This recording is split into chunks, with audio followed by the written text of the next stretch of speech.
I'm going to call to order the Town of Hudson Budget Committee meeting for July 22nd, 2026 at 7 p.m. Please rise for the Pledge of Allegiance. I pledge allegiance to the flag of the United States of America and to the republic for which it stands, one nation, under God, indivisible, with liberty and justice for all.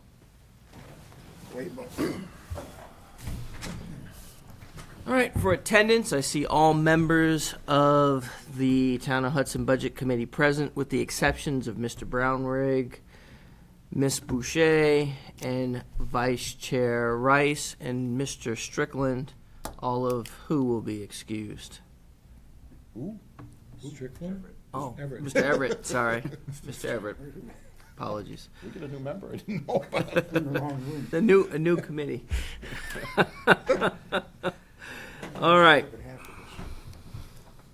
So, at this point in time, I'm going to open up the public input session. If any members of the public would like to address the Budget Committee, please step forward. Seeing none, I'll close the public input session.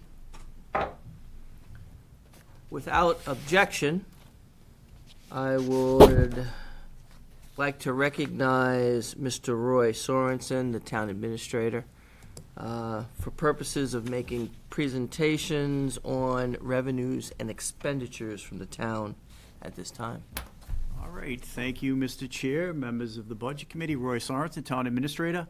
A couple things tonight, so we're going to walk through the Revenue and Expenditures Report. This is an updated version of the report I did to the Board of Selectmen. A couple things happening here, right? It's to the end of June. We ran the data effective July 20th. There's still some odds and ends, obviously, if you're familiar with municipal budgeting, that you don't have the final numbers until the audit comes in. But I can tell you we're with pretty certainty that we did pretty well this year, and I'll walk through that. You also have a very large printout here. It's a culmination of different reports. Again, it's not the best or most readable report, and at the end of this meeting tonight, I think we'll talk a little bit about a potential item that you might see coming this year to help us with that software package. I'm going to try to break this report down, which is 100 pages, so whatever it might be. I think we'll try to do it in 7 slides, all right? So let's get started. Excuse me, did we get a printed copy of that, or? They're up here, Oh. by the way. I'm sorry if you didn't have them. We can hand those I out. walked right by that, did not see it.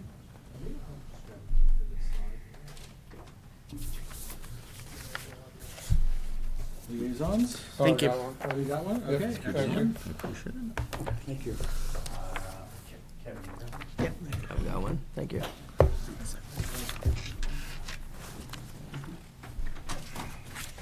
Yeah, you can take it. All right, I apologize for that. Okay, let's get started. So we are at the 100% mark, right? We should be through FY26. We're completed June. So we're going to try to gauge everything off of that number, 100%. General fund, as it stands right now with the numbers we have, is at 98%, as you can see. Our sewer fund is at 64%. This is expenditures, by the way. Water fund is at 105, and we'll get into that a little bit more. Obviously, with water and sewer, those are enterprise funds. There still are encumbrances out there. In the general fund, just on the general fund side, this does not include warrant articles or anything like that. You have a little over $338,000 that is encumbered. On the sewer side, a little bit under 300 encumbered still, and in the water as well, 220,000 and some change still encumbered. There is a full encumbrance at the end of your packet that you'll see that went to the Board of Selectmen for those items that will be carried over into the next fiscal year. All right, we get into the details of each breakdown of each department within the general fund. You can kind of see how they finished. Most of them finished below the 100, which is good. There are some that did tip over 100%, and we can get into that discussion if you'd like. You do have the individual breakdown of all the costs within your packet itself. Overall, 98%, as I mentioned. The encumbrances, now this encumbrance number is much larger because this does include the warrant articles. So 2.553 of that is actually Lowell and Birch. Okay, that's a major project. That's why that number is so significant. You take those encumbrances out, we're at about 89%. Again, this is unaudited. We are not at the finish line yet until the auditors get in here and close things out. Again, to the sewer fund and the water fund. Sewer fund 100%. Where are we currently? You can kind of see how that breakout lays out. Our revenue to date, 63%. So overall, as I mentioned, expenditures at 64%. Encumbrances a little bit under 300. You take the encumbrances out, we're at 52%. So even though the sewer fund numbers are lower, they are still within that margin of error of each other. What does that mean? That means we probably have some work to do within our sewer fund. We did make a rate adjustment a couple of years back before I arrived here. There was a rate adjustment done because we were in the red, or we hadn't adjusted our rates, and we were expending more on our treatment over to Nashua. So both water and sewer, we're probably going to take a look at the rates this year. I already went to the Board of Selectmen with that, and they are aware that that is coming probably at some point this year. All right, so the water fund, we lay that out, and you kind of see the breakout there.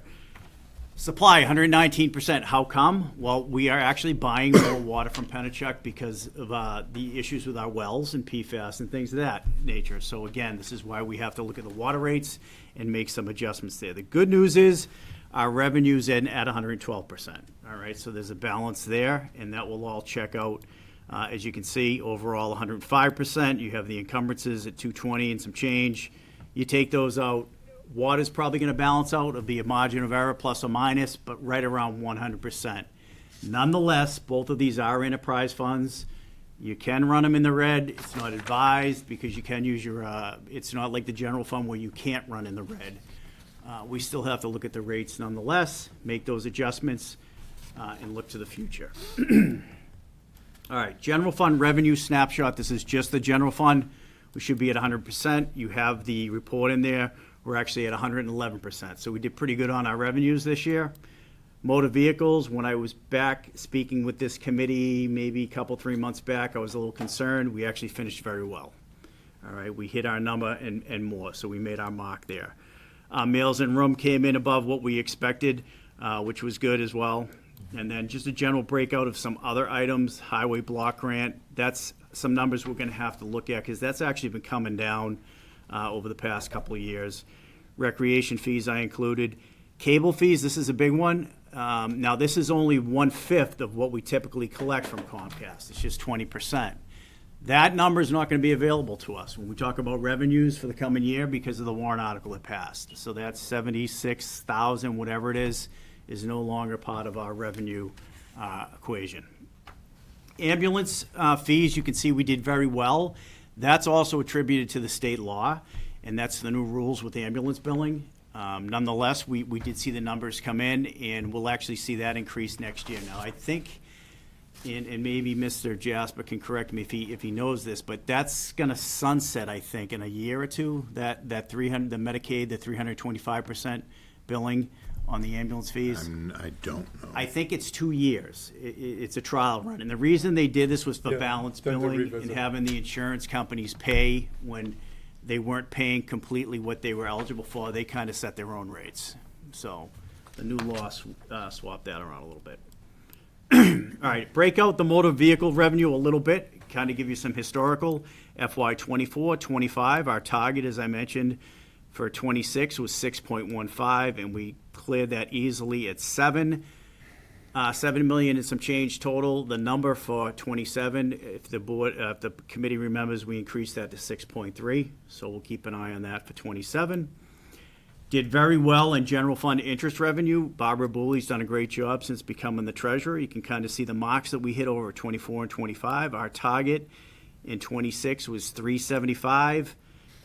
Extremely well there as well. 625, 443. We increased that number for 27, I believe, to 400,000 as well. So extremely well in these two areas. These are kind of two of the big areas where we generate some serious revenue. So we're glad to see those finish where they did. Breaking out the big three, as I say, the large departments, because this is our focus, I think, during the year.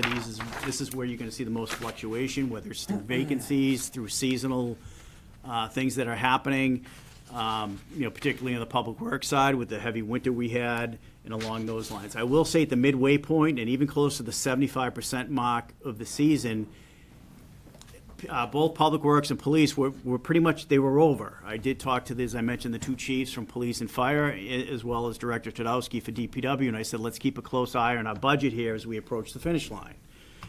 They did an excellent job.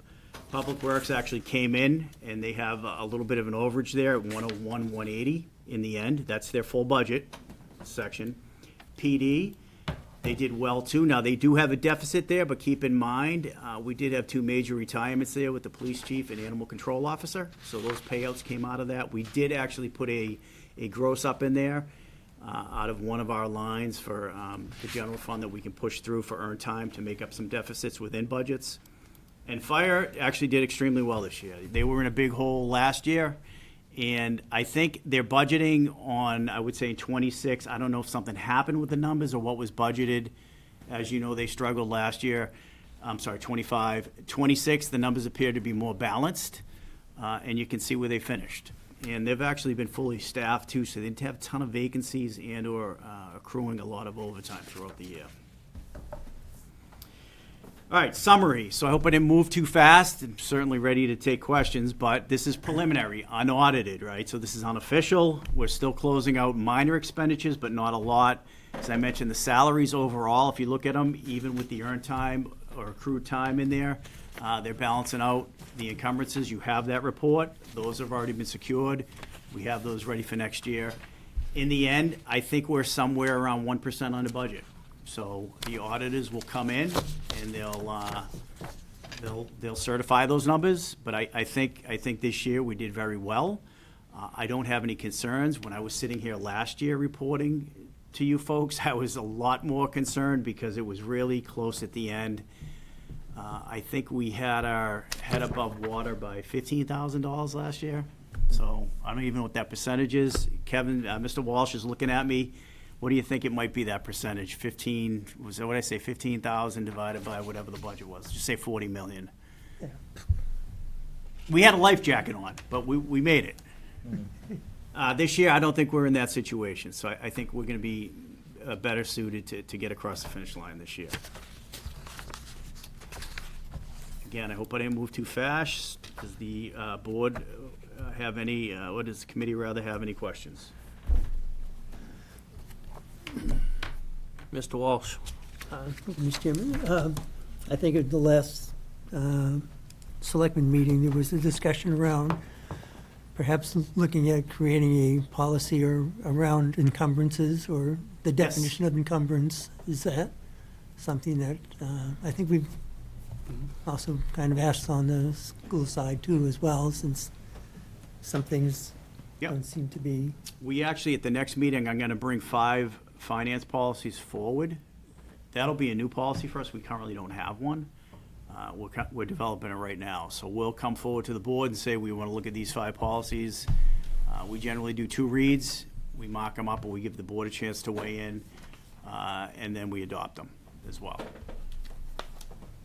So that's probably going to be at some point in August, maybe September, beginning of September. Mr. Jasper. Well, I'm just curious as to why there needs to be a definition of encumbrance, because an encumbrance is simply something that by the end of the fiscal year, you have a legal obligation to pay because you've signed a contract or owe someone for services that have been provided and have not perhaps been invoiced, or you haven't had the opportunity to pay. So I'm not sure what the definition could be, because it's so basic. So if I may, it's general, I would say, housekeeping measures on our side. So you're correct. We do have some that are really black and white. Services rendered, you pay them. We have other large-scale projects where we may estimate and have a number, and it may take 2, 3, 4 years. So then the question becomes, I'll hear it all the time from the finance department. This PO is still open. Can we close this? What can we do with this encumbrance? And it would give the board a chance to weigh in to say, all right, or maybe a little push to the department head on whatever the project might be, is to let's close this thing down and make sure that we're wrapped up at this point. Mr. Walsh. So for example, Lowell Road, Birch Street Mhm. project. I think that's a multi-year project, but I think that's part of that number that you're showing, that 2.9. Yeah, well, that one hasn't started, so that also has a lapse if you read the warrant article. But that's a good example. So depending on when that project may start and the length of time it takes to do, you'll probably see that encumbrance can carry over multiple years. Mr. Walsh? Thank you, Mr. Chairman. Could you kind of walk us through the steps that you have to take when folks are retiring? You've got that reserve account and. Yep, so we have an accrued and/or earned time account.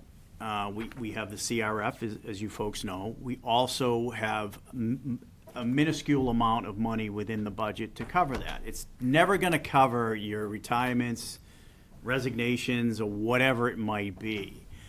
The practice is, instead of trying to always go to that fund and reimburse that fund and all that, is if you can make it up within the budget, that's what we try to do first. If it's a serious issue where, as I mentioned in PD, we did have that contingency money, so we moved money there a little bit to offset what their overall deficit might have been. That's how we utilize that. We can't put a number in there that's even close to being vetted, because we don't know who's leaving, retiring, or anything along those lines. We do go to the board, I think it's the second to last meeting of the fiscal year, and we say, here's the resignations, here's the retirements, and here's the overall financial impact. We would like the ability, if we need to balance the budget or offset the budget, if we're in a deficit, whatever it might be, to go to the CRF to take that money and offset those costs. That's also a CRF, so we wouldn't, to go to the voters every year and say, let's add 25, 30,000, 40, we don't do that. We have a good number in there now, and we're basically letting the interest just compound. And that's how that fund kind of supports itself. Thank you. Any other questions? Mr. Jasper? So in terms of the warrant articles that carry over, those are the ones that are, I think, referred to as special warrant articles, and Lapsing, yep. they state that they carry out, Yep. and they have an end date, whether it's 3 years or 5 years or whatever, so they carry forward. So again, I'm just curious about what the policy, would say, because that's spelled out by the warrant articles. I think, again, it is. So that's a lapsing, and that's specific to the language of the warrant I article. think that's non-lapsing. Non-lapsing, rather, excuse me. Yeah. And the timeline's specific to what you can and can't do. Individual projects within the budget, I think, and I'm not going to speak for Member Walsh on this, but from our standpoint, and I know, as I mentioned, let's say the finance department, I would say to them, let's go through our encumbrances, our old POs. And we don't want old POs lingering just because, hey, it's great to have that money there, and it's just, if you're not using it anymore and there's no purpose to it, we're going to close it. And we're going to put those funds back. We're not going to leave that locked up or reserved for something that, in all honesty, is not going to happen. Does that make sense? Well, it does, except, you can have a PO, you can have an open PO with a business. But if you have not actually obligated the town to do anything, then that doesn't carry forward, because you don't have anything that you have said. We've signed an agreement to purchase Yep. 3,000 widgets. You could have the PO for it, but you don't actually you do have to have a contract or a PO. But if there's nothing attached to that PO, then you can't just keep that going, because A better example there's might nothing be you the obligate. federal MS4 stormwater permit. All right, so maybe you have multiple engineering services, then you might have some project work in there. And they'll lapse over multiple years, right? And each year, based off of that permit that we have to honor through the feds, we have to hit certain things. So let's just say, one year we asked for, $150,000 for improvements. And we did 125 of those, 126 of those. And we hit our mark, and there was still some monies left in there. but there might have been some other things attached to that that we might want to complete. But the way that permit works is you might be 5 more years out, or whatever it might be. So if you never came back to it, I think those are better examples. I think what you're saying are pretty straightforward, and I agree with you. You had a contract to buy 150 widgets. You should have those in due time. If it's 10 years out and you still haven't received your 150 widgets or whatever you ordered, then something's wrong. So I don't, it's not required by any type of financial, actual government standard policies on encumbrances. I think it's just an internal mechanism to say, all right, let's not get our books too complex. Okay. Any other questions for Mr. Sorensen from any member of the committee? I have one. So, Mr. Sorensen, I know that you've been discussing with the Board of Selectmen on the schedule for presentation of the budget. Are you still on track for an October presentation at this point in time? Can I jump into this, Mr. Chair, if that's okay? Because I'm going to hit on it right in this presentation. By all right. means. All right, this is a sneak preview. If you can believe it or not, FY '28 is upon us, all right? So a little bit different this year in that I've been here a year plus now and kind of just saw how things were done and kind of more observant and listening last year. This year, the board tasked me more with, okay, how would you build the budget? What would you do based off of what was done last year, where you think we are, the sign of the times, and things of that nature? So this is what I showed to them at their last meeting. All right, if you're looking at FY '28, and this is, again, it's tough when you're on a fiscal year versus a calendar year because you're looking even further out, right?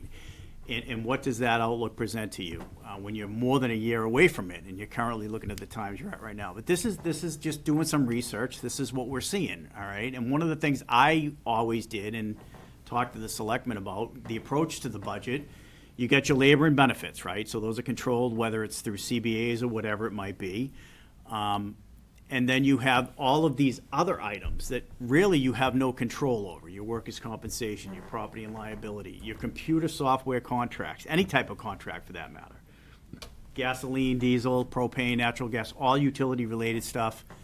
As I mentioned, health insurance is a big one.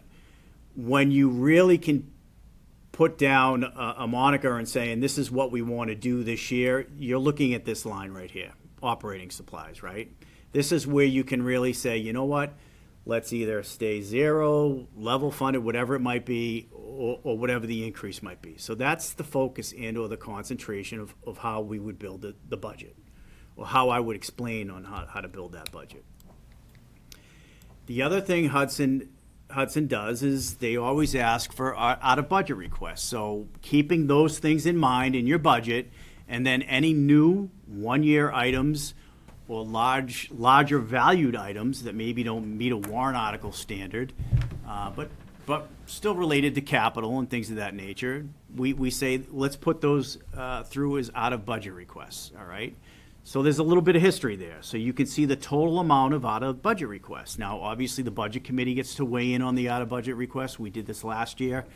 We trimmed them down quite a bit. As an example, a little bit under $240,000 in out-of-budget requests was approved last year. I think we came forward in the beginning with $1 million of out-of-budget requests, right? And that was trimmed down quite a bit. All right, so that's just a little bit of history there. All right, if we looked at what the board has proposed, last year they gave the directive to the department heads 2.5% on your operating, the things you control. This is less utilities, less labor and benefits, less contracts and things of that nature, okay?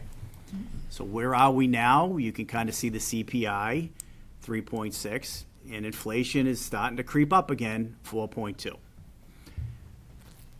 Now, I'm not an economist by any means professionally or anything like that. I'm just trying to gauge where we might be. So I think we made some gains last year, which was good. And I recommend to the board this year, and they backed me on it, is we're just going to stay at zero. So the operating supplies, unless you absolutely need them and you're in a true deficit, it's zero. So you're just gonna push that number over. If it was $1,500 last year, it's gonna be $1,500 this coming year, all right? Now, you can look at where they finished or things of that nature. That's this committee's job. Now, again, this does not include utilities. One thing I think this committee was receptive with last year, and part of the major increases in 27's budget was we trued up a lot of the utility lines, which was good. If you look at this report here in front of you from 26, I would tell you to focus on your electricity lines and look at how much of a deficit we are in on this budget in front of you from 26. So we trued up some of that in 27. I think we might have to approach a little bit more leveling of that as well. And there may be some we pull back on, like propane, natural gas, they may come down. Gasoline and unleaded fuel and diesel, who knows what's gonna happen there. So we'll just try to gauge that the best we can. Regarding out-of-budget requests, I said, why doesn't the board cap it at 400? This is just for requests. So the department heads, I would meet with them, would get to a number around 400,000. I would bring that back to the Board of Selectmen, and I said, given the 400, maybe you reduce it to 250. Okay, some of them liked this idea. Others said, well, we don't want to handcuff too many department heads. If they truly need it, we want them to bring it forward. So that could vary a little bit, but I think for the most part, and maybe Selectman Vergaropoulos can speak to this later, I think that's kind of where we're going to be finishing, all right? Somewhere in there. Again, my opinion, we'll see how it unfolds. I haven't seen anything preliminarily from the department heads yet. If we look at large projects, what I would say would qualify or quantify to be warrant articles, it's going to be the municipal financial software. Now, remember, Walsh is on that working group. We've had some very active meetings. The current request for qualifications is out. We will expect bids to be received by the end of August. We'll start interviewing. We should have a pretty good number, if we feel as though we have a vendor and a solid number, to bring forward no later than October. So between the Board of Selectmen and the Budget Committee, that process should be complete and should be known. All right, so that's in plenty of time for producing and/or discussing any type of warrant article. Does that mean it's not going to be in the budget as an out-of-budget request? I don't know. It all depends on the numbers, because here's another good discussion for an encumbrance. This is probably going to be an 18-month, maybe 2-year process. All right, and then there'll be the recurring cost every year for your software. We also have the firefighters CBA, which will be due this year. We're going to begin negotiations next month. That will start up, so that'll be another big ticket item on as a warrant article. The fire department will ask for the public to approve an amount, a gross appropriation for a new fire truck. However, the actual impact, of financial impact, won't be out until, which would be probably 2030. We're asking now for the public to support that, and then those numbers will be placed in future budgets. It's a 2-year lead time on these trucks, so we would not put the money front-loaded into the 28 or 29 budget. Yes? Question. That's a replacement truck, not an additional truck? Correct. That's a replacement truck, yep. And I don't have the final details on it. You folks will hear that as the fire chief comes forward. County Road Bridge improvements, Mr. Dean had talked about that project, so there'll probably be a warrant article in there to ask for that. Whether we get some support or some type of aid on that, I don't have the answer to that now. He'll come forward with that. I did talk to Mr. Tredowski about potentially increasing his paving budget line. Right now, he's at 1.1 million in the budget. A lot of our main roads are gonna need some work, and you could eat that 1.1 million up. Pick a road, Lowell Road, pick one, and it could disappear that quick. I don't know what that number is gonna be, but he's gonna work on that. He's putting those numbers together now. That would be separate from within the budget. Now, could it get put in the budget? Sure, it could. But then again, do we want the voters to say, hey, do you want to add to the program? Give them the opportunity to weigh in on that. The extreme weather CRF, we're not going to get any savings this year based off what we passed last year. So it'll probably be not a major ask there for CRF, but something. I think we only put $1,000 in it last year. However, we did actually build the operating budget side of that. So he should do knock on wood, much better next year if there's a bad winter. I believe the police chief is going to come forward again with the police prosecutor position and talk about that a little bit so that you could potentially see that as well. And then I think if you just look at some of the other CRFs that I would definitely say would put a number on and put up to the public would be drainage and the property revaluation. Now, of course, there could be other CRFs in here. I just think this is some of the primary warrant article considerations at this point. So don't hold me to this list, other than this is just some information being put out there. Okay? All right, Mr. Chairman, here was your question, right here. So we are looking at, this is a Board of Selectmen regular meeting on September 1st. Budget books get to the selectmen by September 4th. First night of meetings, I think the election is here on the 8th. Yes. Thursday, the 10th, we are going to start our first night of budget review. A lot of these items over here, looks like there's a lot there. I can cover all those. It should not be a heavy lift, especially since I just told you it's 0%. There's not a lot of impact in here. The second night, I'm sorry, I'm getting ahead of myself. Second night budget review, and this schedule could flex a little bit. Some of the department heads might have to move it around, but you have Public Works and then Development Services. So planning, zoning, engineering, sewer, water, and conservation. So a lot of money in that night. You also have the library as well, but there could be a lot of discussion there, rightfully so. And that's how that one would lay out. And then on the third night, police, fire, HCTV, which you folks don't weigh in on, and for the most part, it's a revolving fund anyways, but it's good for Mike Johnson to come in and report to the board their budget, especially with them getting that extra 20% back.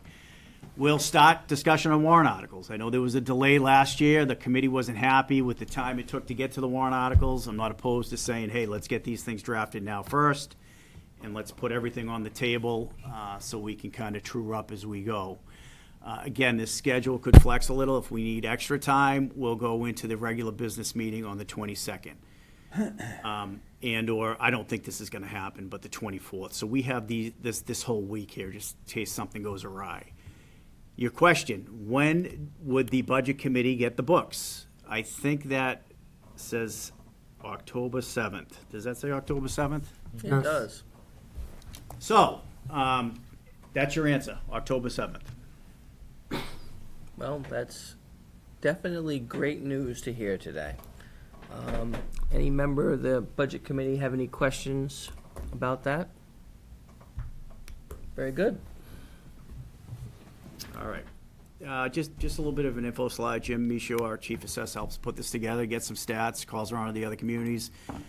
So municipal property taxes, this is based on a single-family home. I think ours is around $467. This is just, again, single-family home only. This isn't anything else, what you might pay within your taxes within a year. You can kind of see how we do against some of the other surrounding towns. And then if you throw the tax rate in there as well, Hudson does extremely well, given that it's one of the larger communities on the southern tier, and it's obviously impacted from the surrounding towns and surrounding area as well. All right, any questions? I will say this, because we are fast-tracking the budget a little bit, I don't know if that's a proper terminology, but we're moving quick. The one major impact that will be directly related to numbers within the budget is gonna be your health insurance, okay? Because we're probably not gonna have that yet. And that's twofold. We are currently interviewing potential brokers to move away from Health Trust. All right, so there's a lot of moving pieces with that. But anyways, my point is, nonetheless, when you guys, you folks get the budget in October, you're not going to have hard health insurance numbers. The Board of Selectmen aren't going to have them either. So if we agree on the basic build of the budget, and then we say, hey, by the way, now we put the health insurance in, I would ask that we just put the health insurance in and we're not trying to shuffle things around a little bit more, all right? So there's that at play, and I think that's it. Did I miss anything, Selectman Vergeropoulos? No, I think you hit everything. I think you covered everything that the committee asked for and everything we talked about. Yeah, so that's it. Any questions that the members might have? Mr. Cole? Yeah, thank you, Mr. Chairman. Roy, I'm sorry, the direction to the department heads was zero growth? 0% just on operating supplies. Understand, well, when you take away all of the salaries, benefits, contractual arrangements, et cetera. Utilities. The reality, and utilities, the reality is you're looking at about, what, 10% of the overall budget? That's what we're talking about, is Yes. 10% of the budget, okay? So, when you start talking about having these meetings, you're not talking about the big enchilada here, you're talking about almost nothing. What we're interested in, which has nothing to do with this zero, is out-of-budget items and warrant articles. That's the devil, okay?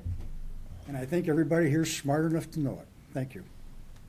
Yeah, you'll have that information, though. You're gonna have your out-of-budget requests, and you'll have it real time. So I think last year the approach was, we'll talk about the budget first, and then we'll come back.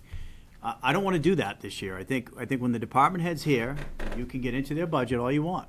You can go into other lines if you want, Mr. Cole. That's your purview as a budget committee member.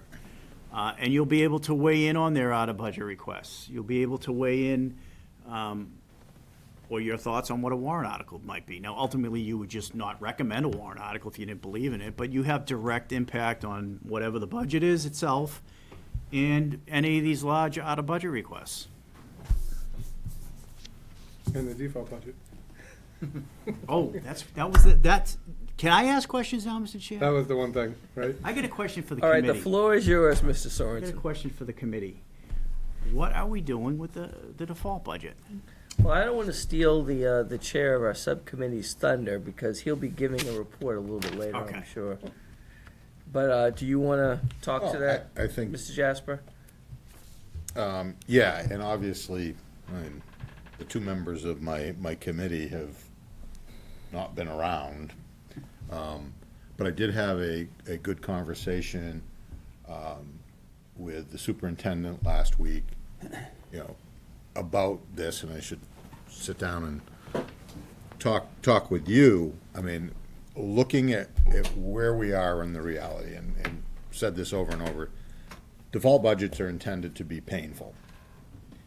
And you look at what goes into the default, contractual obligations. And so, like in our case, we generally have collective bargaining. A big one for the town is trash Yes. collection. On the school side, we have things that we're legally obligated to do beyond that, which would be anything related to special education. That's mandated by the state. We have to provide the transportation, we have to provide the tuition. So that is a number that's not going to be known until school starts. But the things that aren't in there are, not a contractual obligation. We have to keep the lights on, we have to keep the heat on, but it's not a contractual obligation. So that number doesn't grow. And this is going to be my recommendation to the subcommittee when we have our members together and ultimately here, is those numbers don't grow. The big nut in this issue, and I did have, a good conversation with the superintendent about it, is the issue of really the health care. That's not a contractual number, although we're contractually obligated to provide a certain level of care and health plan. It's not based on a per person number. So my proposal is going to be simply that we take whatever was in the previous year, that's the number for healthcare. If that number grows, that's the hard part for the town. They have to, or the school district probably more so, is they would have to figure out, all right, how do we meet that number? Because we're not contractually obligated to have X number of people working for the town or the school district. But for each of those that we have to provide that health plan. So that's where the tough part comes in. So I feel that's why we've been seeing the number between the operating budget and the default so close, and that's ultimately why the legislature said this has got to end, is because that healthcare number is not a contractual obligation. It's not obligated by law. That's going to be, in my opinion, the big thing that's going to change. And certainly my recommendation here is that's the tough thing. And we just say healthcare is what it was, just like electricity, just like fuel, just like any other thing. We have to keep the lights on. We have to do that, but it's not a contractual obligation at a certain number. So that's going to be my recommendation. Ultimately, we'll see if the committee agrees that, yeah, we don't wait until we find out in, November, October, whenever it is, and say, okay, that's part of the default. I mean, I was a little aggressive in my conversations and what I said earlier in saying, well, we could figure this out on July 1st. What I really forgot about was we don't know what, on the school district side, what the obligations are going to be for special education. That number is an unknown, and we won't know it till school starts. But everything else, I mean, I think the town side, unless, if you read the law, if the town came in and said, all right, well, we're going to cut out 5 positions just because we're going to, that number would come into the default. Now, the other things, the one-time expenses are going to be pretty obvious. When you do something that's not a reoccurring expense, I think we're going to expect the town and the school district to be forthcoming. Yeah, we'll give you all that information. With those numbers. So that's pretty much where. All right. Well, when you get a chance, reach out to me. We'll chat Yeah. more. There is actually an HMA, if you're interested, they are doing a webinar in September. I'll get you that information as Okay. well. And I think once they do it, you can watch it at any point Yeah. after it's viewed, so that may help. And yeah, until you reach out, we'll connect at that point. All right? So, Mr. Jasper, I'm assuming based on what you just said, as you have already said now with Dr. Moulis, you'll sit down with Mr. Sorensen, and your committee will be ready with a report for this committee by our next meeting. Certainly, well, yeah, we're not meeting, we decided not to meet in August. What's our We're going to schedule? meet in September. We're meeting in September, yeah, that should be, as long as I can get the 3 of us together, yes. I have the utmost confidence in you, Mr. Jasper. Thank you. Mr. Walsh? Thank you, Mr. Chairman. Yeah, I think this whole thing around healthcare, because if you look at the language in the collective bargaining agreements that talks about providing healthcare insurance, so it's the language of the collective bargaining agreement, is that divorced from the actual number? Because you look at the model, the way she did it last year, that Mrs. Sorensen did it last year, it's very clear.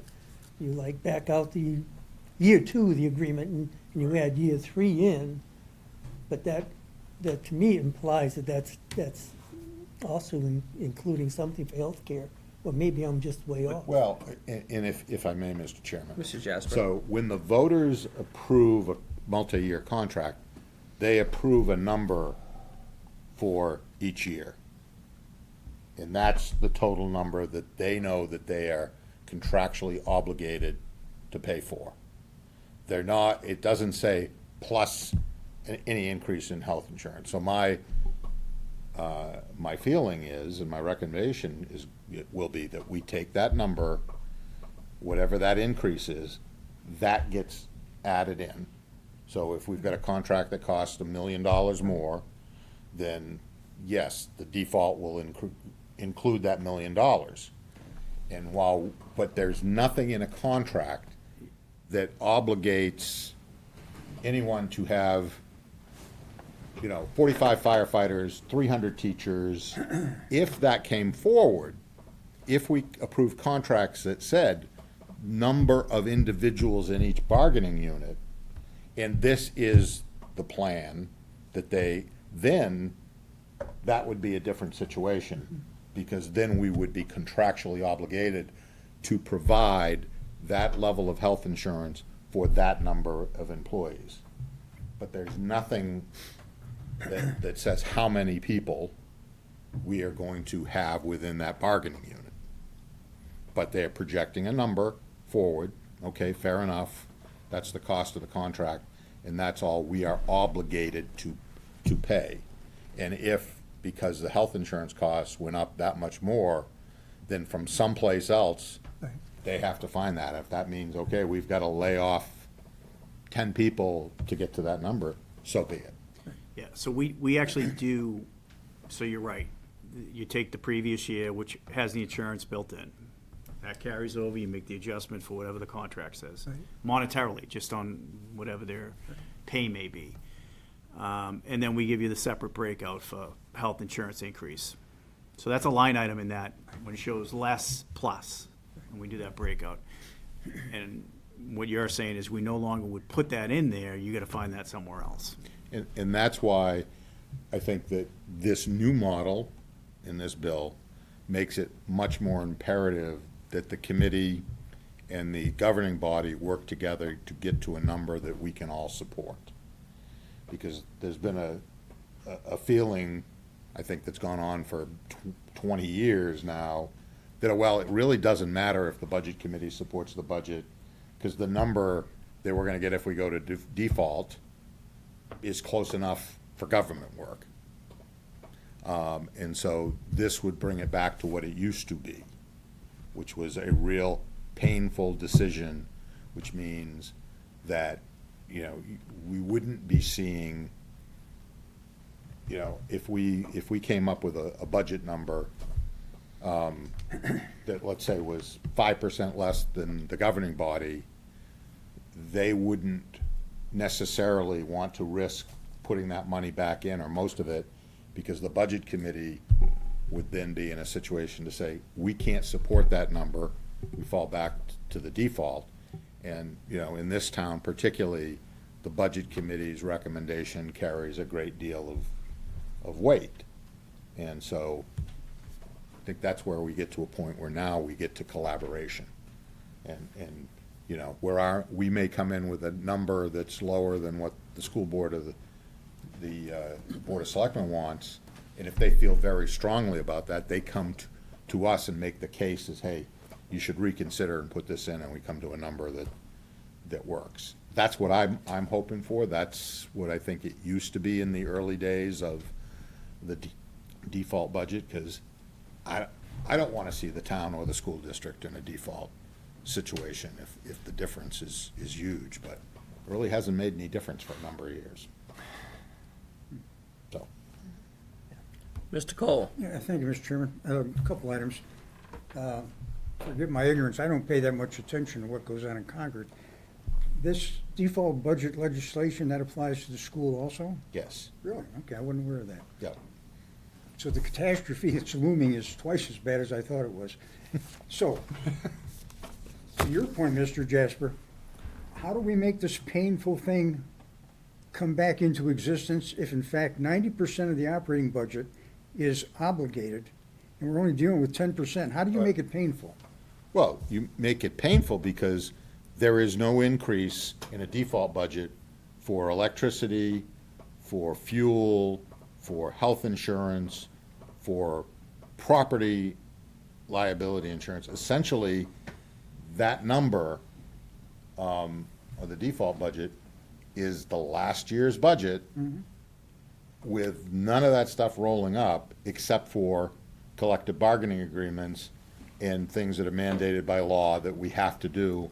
I'm not sure there's too many on the town side, and on the school district side, special ed is the one thing that I see as, you know, in terms of the total on the budget, it's not generally a huge number. But you don't get, you know, and if you have a bus contract where the bus contract increases for the next year, yes, that goes on. A signed contract or a legal obligation is what goes in. So I think that does make it, you know, particularly when you can see what the, you know, what the fuel prices have been doing, to say, okay, well, you know, you gotta run all the police cars and the fire trucks and the school buses and everything, and you're gonna be doing that at the previous year's price when gas is up $1.50.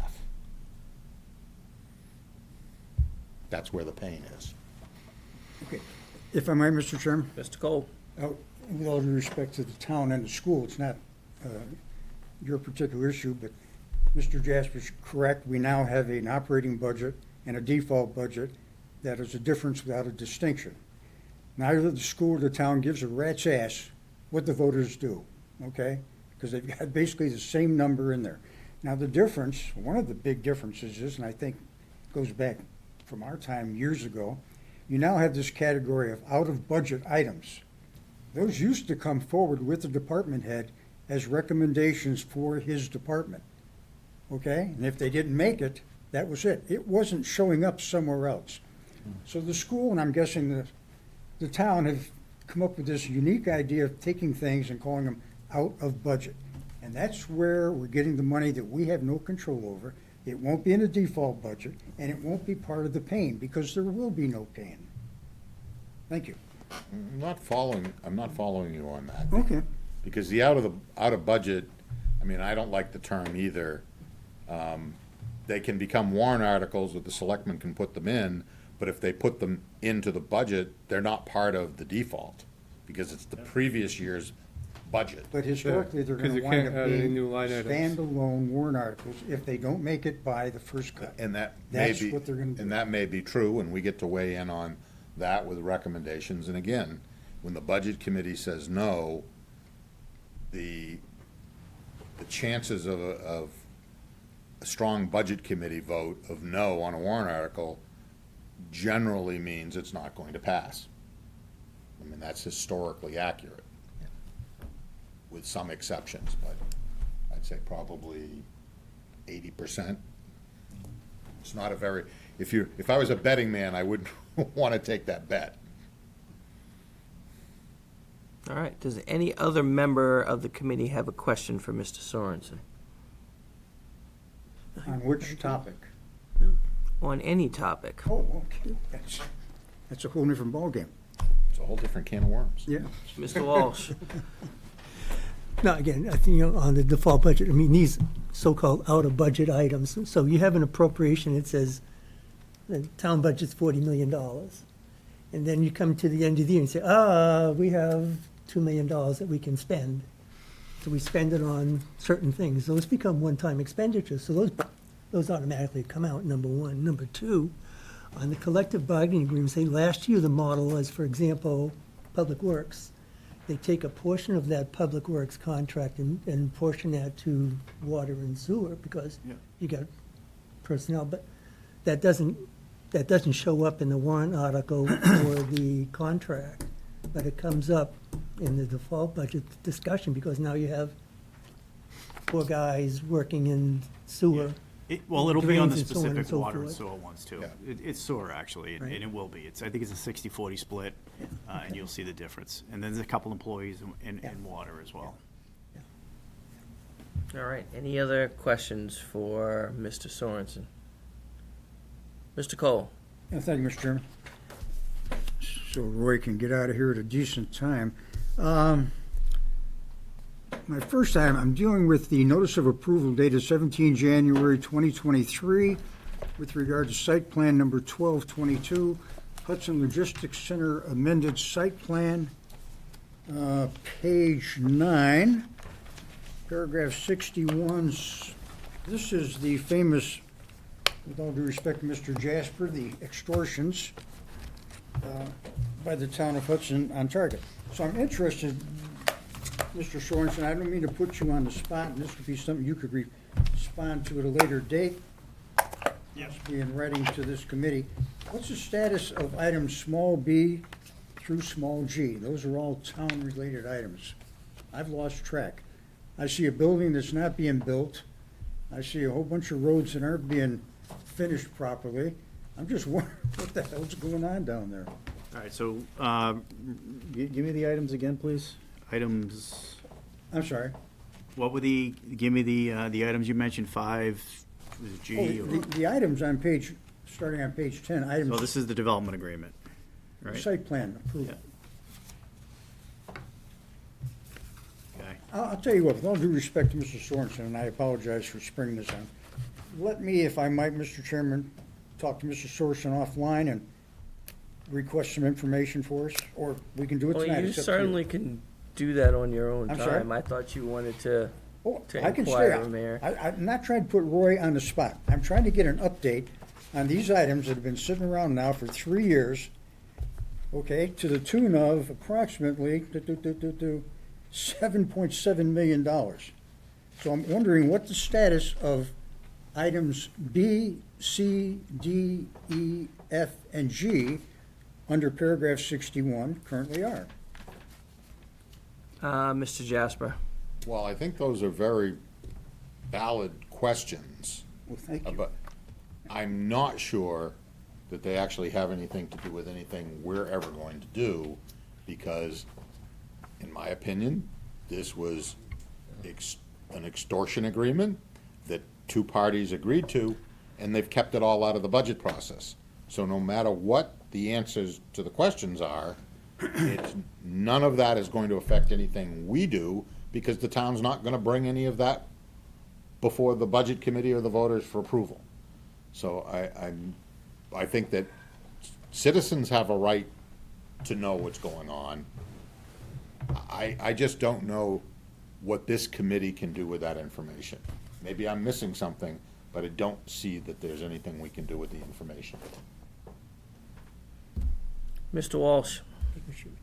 I think the one thing we talked about previously was the platform truck. There was $2.1 million, whatever, for that. Of 1.9 was the PO or whatever. So what we, I think, had discussed would be suggest to the selectmen is that any of those funds that are left over is to put that into a capital reserve fund. So I think something like that would be a value that we could talk and advocate for, rather than just let the money just sit there. But again, it's, to me, it's the only one that pops out in my mind at this point. Mr. Wary. I would direct this question to Mr. Sorensen. Is the, for lack of a better word, revenue from this fulfillment of the obligations there, are those reflected in some revenue line within the budget? I know there's an Not- account number for it, but. Yeah, but it's not gonna be in that report, okay? I thought I did an update to the committee last time on the funding and where we were at, because the fire, and if, I could be wrong, that's what I was looking for on my computer. Either way, I can answer Mr. Cole's questions, you can send them to me. Monies have been spent, I'm not gonna go through the line items, because I don't know what they are offhand, might not see in the agreement in front of me. But I know the fire department, the police department have been expending funds based off of public safety accruals. Back to the truck should be in, I believe, at the end of August, we're expecting delivery. So that'll be here. So you'll see something, right, that came from that. But as far as the balances go and all that, I'd have to touch base with finance and see that breakout. The accounts would be listed, they'd segregated separate. If I may? Mr. Wary. Is there is that sort of information being presented to the Board of Selectmen? Or Only if a request comes forward, or if they ask for it. So as an example, when say fire comes in and they want to use some money I didn't hear what you said, sorry. for something. Yeah. I would say to them, you need the backup, you need to cite what part of the agreement and why it meets the spirit of that, whatever it says. And then obviously the balance that's in that particular area. Well, one Mr. final Wary. one, then I would request of Mr. Sorensen and the Board of Selectmen that for the sake of transparency to the town, that some reconciliation be presented at some routine timing. As far as the Board of Selectmen meeting, you mean? Yeah, Board of Selectmen, or and then, if they have it, then, if you wanna, if Mr. Cole has questions, you can answer them immediately. That would be great. But, I just think it is a lot of money. Someone should be keeping track of it and overseeing it at some level. I think this was the concern that we as the Budget Committee have had all along, is that there wasn't sufficient, I'm not casting aspersions, but there wasn't sufficient transparency on its income and outgoing. So I would say, based on the conversation we've just had, I mean, Mr. Sorensen has already agreed to give the information that Mr. Cole has requested. I don't see the harm in him doing that if he's already agreed to do that, so I don't think that we need to beleaguer that point much longer here. I mean, Mr. Sorensen, do you have anything else to add to that, or? No, as I mentioned, Mr. Cole can reach out to me and we can move on from there. Mr. Jasper? Yes, so yesterday I was on a barn tour in Franconia, and it's a lovely inn with a barn, and they're trying to figure out what to do with it. But when they bought the place, there were 2 horses. They now have 12 horses. They were given to them free. And as the owner said, there's no such thing as a free horse. Because every horse comes with an expense. And my point is, we may have gotten a free platform truck to the tune of almost $2 million. Yep. But that truck is going to have ongoing expenses that no one in the town, except for the planning board, agreed to. And nobody has said, okay, how are we going to pay for this free horse? That's what needs to be tracked very carefully. That's where the budget committee has a role, because that truck is going to need maintenance. There's probably, assuming there's no overtime on training, then that's going to be trained, but it's going to need that fuel, it's going to need maintenance. And the longer we have that free horse, the more it's going to cost us. And there should be a separate accounting unit to track how much this free horse is costing us over time. Because people need to know what happened. Because most people out there, oh, great, we got a $1.9 million free horse. It ain't free, and it's going to cost us more and more and more every year. And so that's the one thing the selectmen should be demanding that we have an accounting of. Where are you gonna ask the planning board for the money to operate that truck? No, you're gonna ask the taxpayers who for the first time ever didn't get to weigh in on buying what is the most expensive piece of capital equipment this town has ever owned. And that is where I think, I'm going to call it the criminality of this comes in, because it was an extortion, and it was something that 2 parties agreed to, and the 2 parties were not the legislative body of this town. To me, that is so wrong. Mr. Cole? Yeah, thank you, Mr. Chairman. I want to thank Sean for making my argument about why we're looking at these items right now. If I could, we have Dr. Mullis with us, and if I might, I'd like to ask him what the status of his extortion is on this. Why don't we wait till we recognize him to come forward after? Well, I Mr. just Are look- you Because done with I my have- question? I can go, am I free to go? No, you're not yet. No. Well, yeah, let's only make a sure while. that nobody has Not any on your further best questions day. for Mr. Sorensen. Okay, I can wait for the doctor. I just wanted to keep some continuity to this meeting. Conversation. That's fine. Okay. And does any other member of the committee have any other questions for Mr. Sorensen at this time? Mr. Cole? Thank you, Mr. Chairman. Yeah, as most of you know, or you should know, and I'm sure Mr. Jasper will object to this, but if you let me connect the dots, okay, I'll try and get to it for you. Let me preface it by saying, everybody's heard me say this before, and I'll say it a million times. If a single dollar of revenue or expenditure has to do in the town of Hudson, it belongs to the taxpayer, and therefore it belongs to this committee. End of subject. That said, we recently, and correct me if I'm wrong, because I don't come up to the town hall that often, the zoning administrator has departed. Mr. Yes. Sullivan? That is correct. Okay. I simply asked the question when I heard that he was gone with regard to why, okay? I assumed he had a better position, maybe he retired, I don't know. The answer I got back, to quote, was, he decided to move on. Now, I said to myself, because I come from some humble background, if I'm making $99,000+ a year, I decided to move on doesn't quite capture the essence of what's going on here. So my next approach was to say, what about the exit interview with this individual? What I was looking for, and this is where you'll like it, Sean, I was looking to see if possibly his pay and his benefits in Hudson were the reason he was looking for something else. So I asked about the exit interview documentation, only to find out that yes, there was an exit interview, kudos to that, but that the HR director won't make it available, won't send it out on an email. I'm trying to, I Yes, don't understand. because you can't send personnel files willy-nilly out.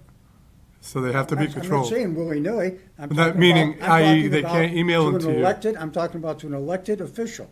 I didn't say send it down to Demuse. They won't even email it to me. Pardon? They won't email it to me either. That's You- not you have my to. problem, that's your problem.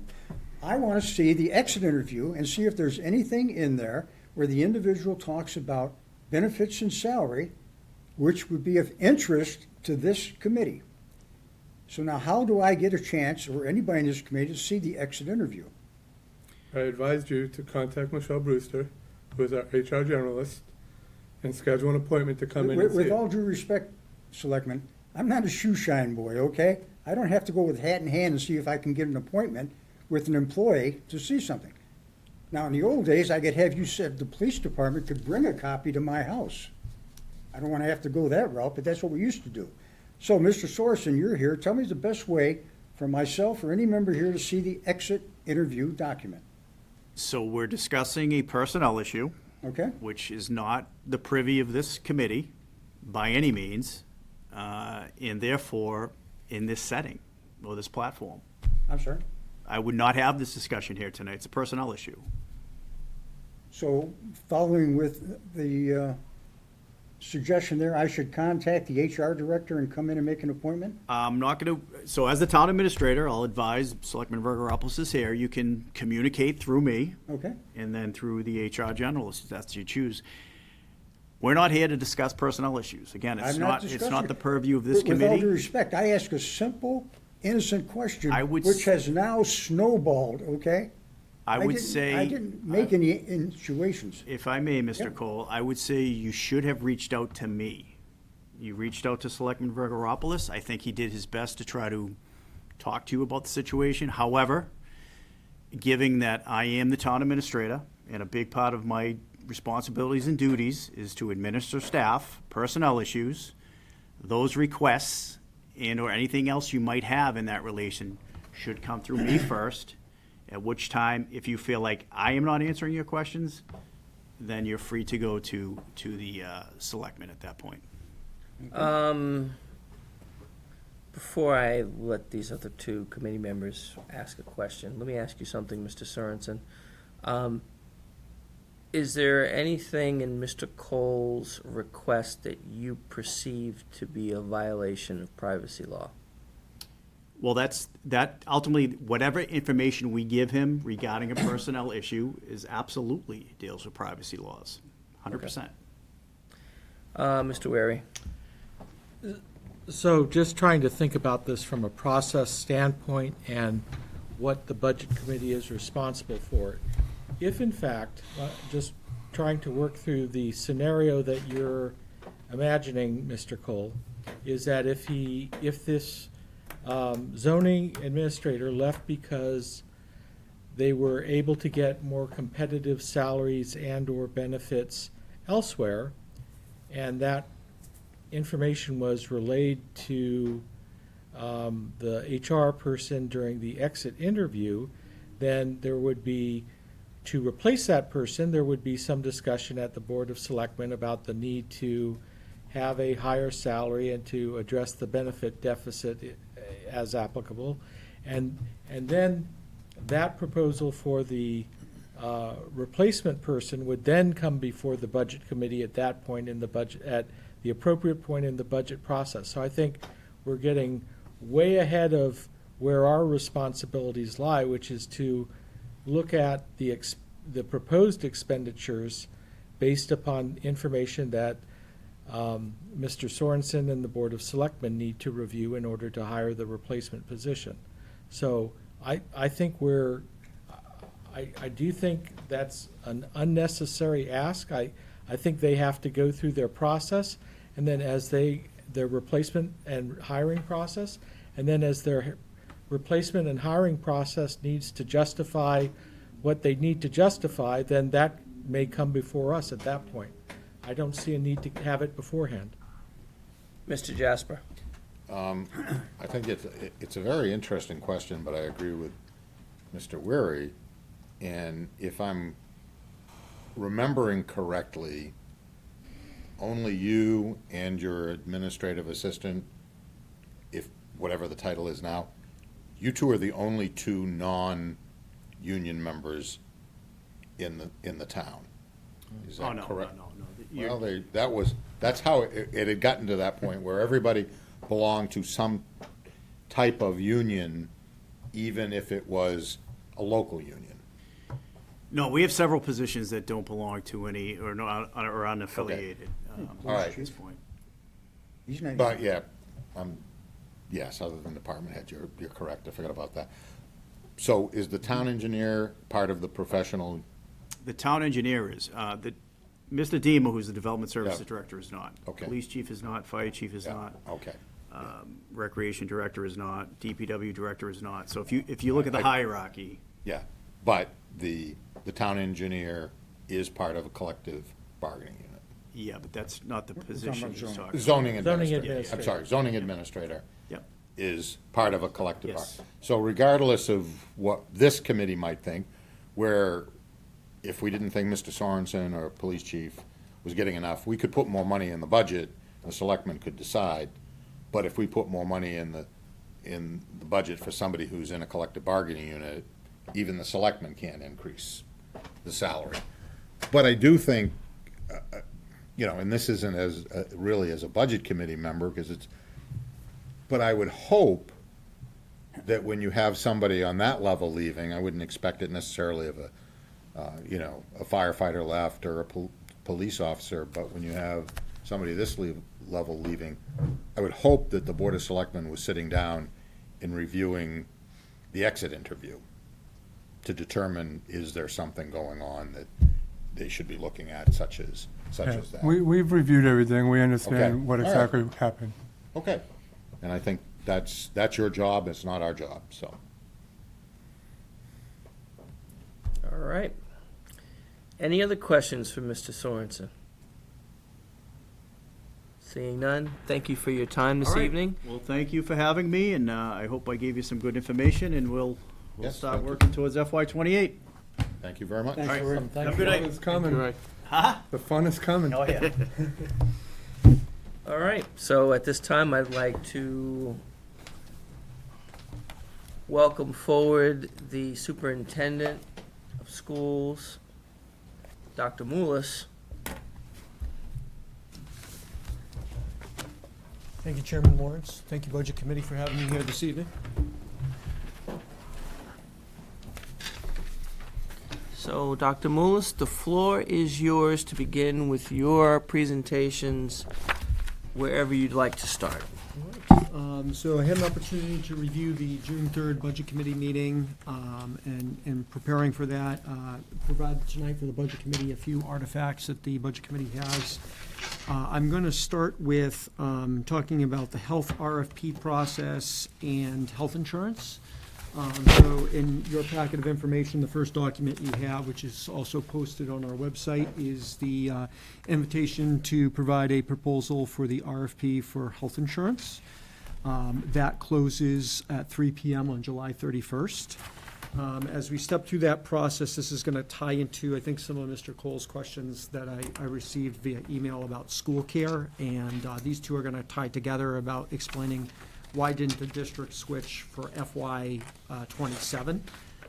So there's a process that's outlined with that's multiple phases. And again, you have to go through a process, and certainly school care is a provider that can provide a bid. But as part of that process, there's collective bargaining groups that were mentioned, and Mr. Swanson and Mr. Virgilopoulos talked about this, that in order to make that change, you have to have those discussions and make sure it's also largely bound by our CBAs. And as we were well into the budget process last fall, that switch would have been a very difficult and challenging turn to make. So we wanted to go through a full vetted process, and thus you have the RFP tonight. And so phase one is to review the vendor selection. Phase two, which will begin in the October of 26 to February 27 timeframe, is to look at pricing and plan offerings. As you go through this RFP, towards the end of this document, you'll notice some timelines and sequences.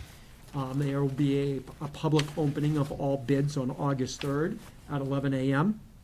And then the successful bidder will be notified within 45 days of the bid opening. We are also planning to bring a presentation to the board with a recommendation to the board at the September 8th board meeting. So those are some of the pieces that go into some of Mr. Cole's question, not completely answering Mr. Cole's question at the moment, but it dovetails to the RFP process that we went in and how that process needs to occur. So we're going through that process right now, and that bid process will close at the end of July. As you can see in the bid that's posted on our RFP bidding process, there is a lengthy questionnaire that each insurance provider needs to answer these questions and provide a level of detail as part of this bid process. I know there were some additional questions that Mr. Cole had as relative to Dover and the litigation that was moving forward with school care. Before I take those, are there any specific questions to the RFP process that we've entered into? Seeing none, Mr. Cole. Life's not that easy, Mr. Chairman. So I'm Never looking at is. an RFP here for basically consulting services. No actual insurance support. This is all consultations, no? No, so this is a consultation for the RFP process, correct? And then as part of that process, we're getting bids from insurance providers to bid on the health insurance. So, Is that part of this RFP or separate? I'm confused. so let me just back up here. So part of this RFP proposal is insurance benefit consultation. And then to help us as far as the insurance selection, as far as choosing the next insurance provider. So forgive me, it's my fault because I'm not that smart. If I'm reading this correctly, this is an RFP for services. This is not an RFP related to hiring a certain insurance company to provide support, correct? I'm using the right language. So, It says here, scope of services, I'm just going down here. Evaluating bids and bidders. Okay, I understand that. So this is not actually, when you have your source selection and you award a contract, you're not actually procuring any insurance company to provide benefits, if I put that right. so you explained it better than I did, Mr. Cole. So this is the consulting group that will help us work through selecting that next Okay, insurance no, I provider. want to make sure I understood. But that's, to clarify your question, that's So a getting. more accurate. Getting insurance and coverage for our employees in the future will be separate RFPs based on advice and recommendations of whoever this vendor is. Correct. Okay, that's fine. Thank you. Yep. Any other questions for Dr. Mullis at this time? Seeing none, please. Mr. Wary. Um,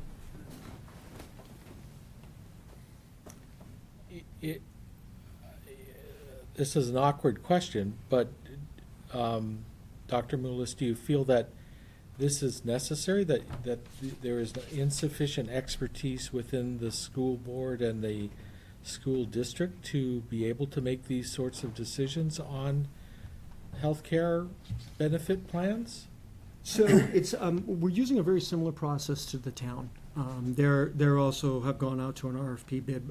They've gone through a vendor selection to help solicit that process for health insurance. This is typically for towns and school districts. This is, when you make a change like this, you want to make sure you fully vet it.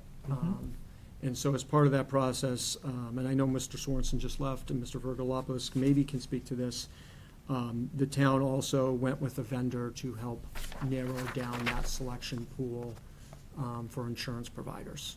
Okay. Thank you. Mr. Walsh.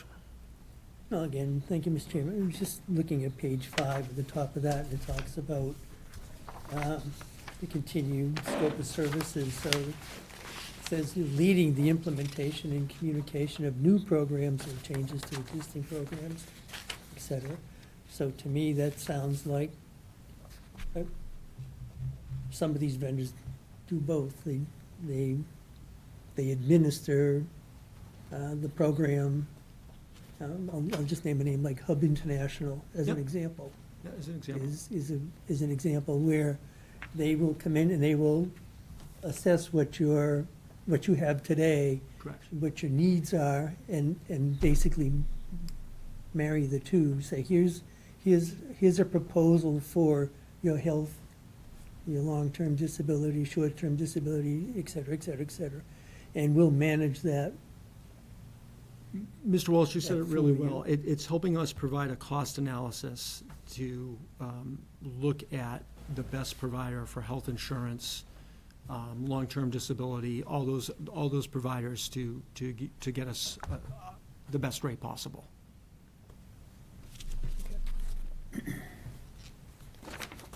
Mr. Cole. Yeah, thank you, Mr. Chairman. Mr. Weary asked an excellent question, which is so obviously it's blinding. If you can put together a source selection committee at the SAU that can evaluate whatever bids you're getting in with regard to making an award, why couldn't they just do that in the first place? Why do we have to hire someone from the outside? If you have the expertise that could evaluate the proposals to make an award. Well, again, I would just say that, again, the health insurance, there's lots of parts to it. There's the health insurance, there's the dental insurance. Again, there's insurance that is provided to multiple different collective bargaining groups. And as part of that process, the experts that really are in this realm, we wanted to solicit and get their feedback, again, to make sure we're looking at all different proposals and all different components to health, dental, long-term disability, et cetera. Mr. Vergalopoulos. Thank you, Mr. Chairman. So the way it really works, like, don't get this confused. This is the RFP process. This isn't the selection process. I'm sorry? This is not the selection process. I understand, but you will have a source selection committee eventually to evaluate the Correct. proposals. If you have that expertise in-house already, why do you have to hire it again? That's all I'm suggesting. Because they might have the expertise to evaluate such stuff, such information, Yeah. but they're probably not familiar with every single vendor that's on the planet. That's possible too, but they have the capability. Your RFP is for a consultant, it's not for a manufacturer, it's not for someone who's gonna build something. It's just someone that's gonna go online and identify sources that can possibly help you out. I'm saying if you have a source selection committee with that expertise, why spend money replicating? That's all I'm asking. If I might, Mr. Chairman, Mr. Cole. since we're on the subject, and was it school care? Correct. Could you possibly just give us a quick update with regard to the lawsuit by the Dover School District? Sure. So thank you, Mr. Cole, for sending that question in advance. So Dover, as Mr. Cole mentioned, is involved in litigation with school care. That is moving forward through the court system. There were questions whether the court would hear that or the Secretary of State. It does sit with the court system, and that is proceeding and moving forward to trial. Typically, a trial case of this nature will take 18 months to go through that process, to move forward through that. And Dover, as part of their litigation, is moving forward in that process. But those are the status updates I have with recognition to the litigation with Dover and school care. If I might, Mr. Chairman, Mr. Cole? just extending out, don't know what's going to happen. If in fact the courts eventually rule in favor of the Dover School District, what impact, if any, do you think that would have with regard to Hudson having already paid $1.4 million? That's an interesting question. Again, there's a lot of school districts that are watching this case. It'll be interesting to see how that case plays out. For instance, if the Hudson School District decided to stay with school care in the future, how that would impact future fees relative to any school district staying is a question I think that is still needs to be resolved. So the long term is for member districts that are part of school care, what will the impact be to future rates? That I don't know as of today. The other question would be, as school districts are watching what I'll call a precedent-setting case, the question will be how that moves forward. And out of the 89 school districts, the vast majority paid the fees that they were due, because again, we were required to do that. Well, with all due respect, Dover doesn't agree with you. Dover did not. Dover withheld that. And again, there were some clear guidelines if we withheld payment of certain interest penalties that would have incurred if we had not paid that bill by December 31st of 2025. There would have been a 0.5% interest fee added per month. And then by May 1 of 2026, there was the potential of member districts not having their claim payments processed. So,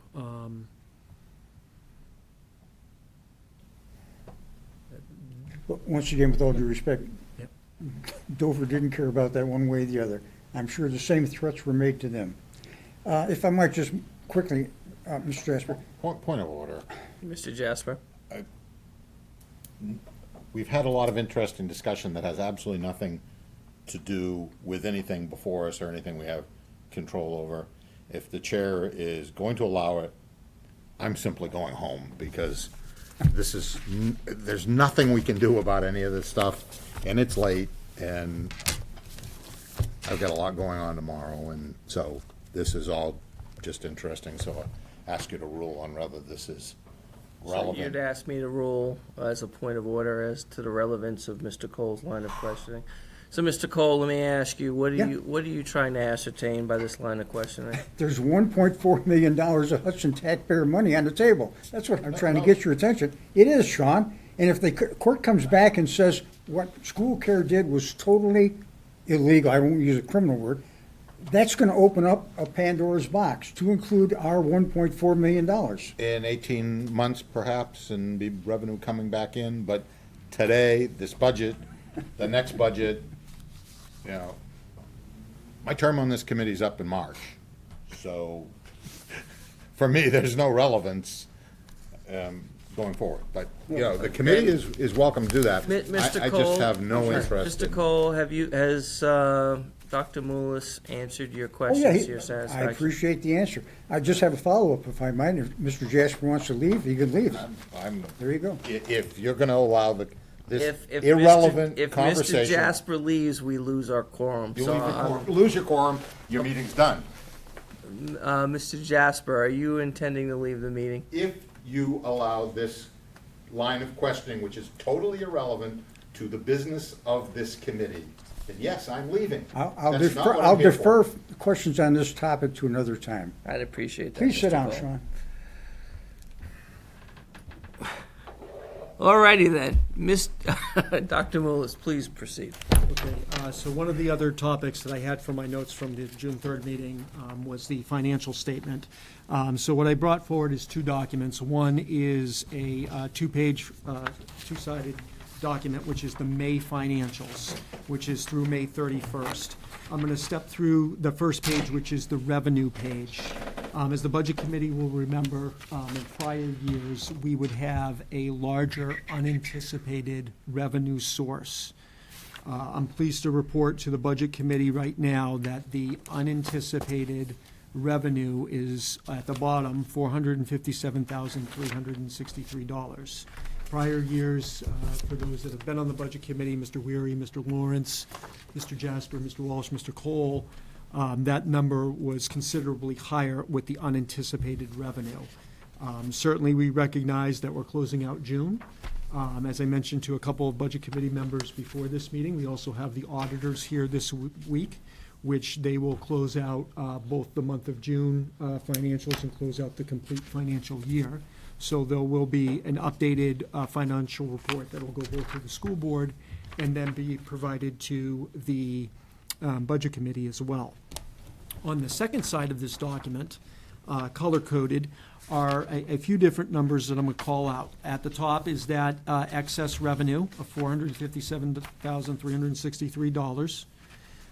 You have prior encumbrances, which is $331,684.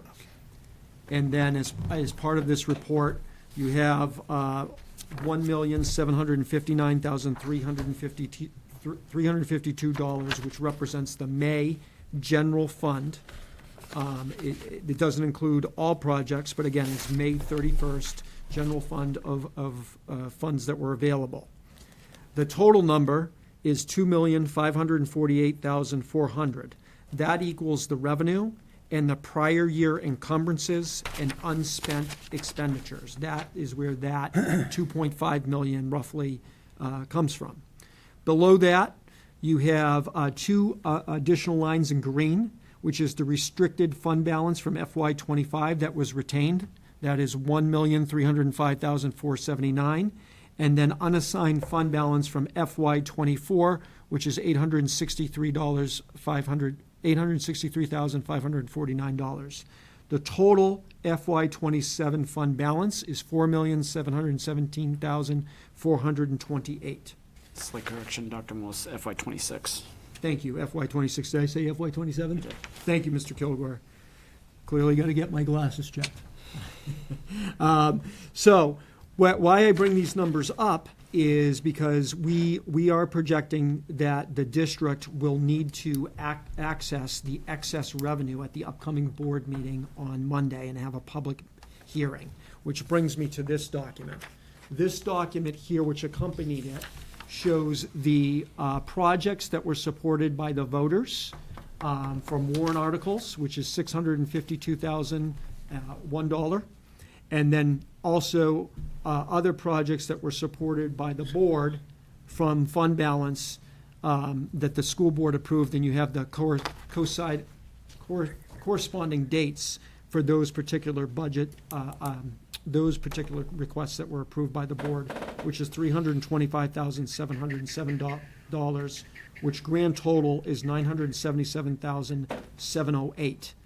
So what the board will be looking to take action on at the public hearing is to access the general fund unanticipated revenue on Monday, which means there's still the two other buckets of money, which is the FY25 fund balance retained and the unassigned fund balance from FY24 that, pending a vote by the board, which is restricted and can only be used for restricted purposes, that number will total roughly, I have that here, 2.1 million pending school board approval and pending the final audit. That money, again, pending on any action that the board takes to retain fund balance, would be the money that's derived there. So I'm going to pause there, recognizing that there may be some questions on the macro level financial summary report or the FY26 fund balance project list relative to those statements. Mr. Jasper. Forgive me, but I'm totally lost. Because when you say access, to me, access means to have and to use. We're outside of the budget, so you're saying that the school board has the ability now to access and spend 2-point-something million dollars off that wasn't in the budget? No, I'm sorry. First of all, I should have said excess. But the restricted fund balance lines are the ones that, pending a vote by the board, which are used for restricted purposes and unassigned fund balance, those are the ones that would be the projected 2.1 million. Okay, And if I misspoke, I apologize. I heard it clearly as access, and maybe you said excess. but- I may have mispronounced that. That might have been my fault. Okay, it doesn't matter.